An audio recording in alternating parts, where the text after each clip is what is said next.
God's timing is better.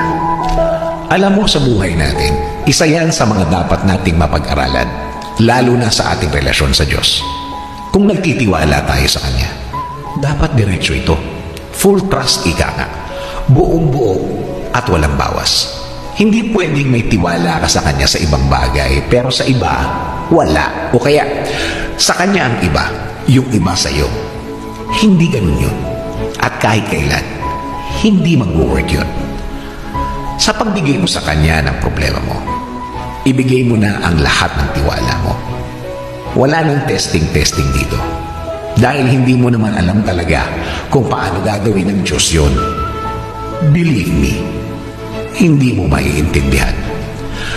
That is God's way. It's not your way. Plano niya, hindi plano mo.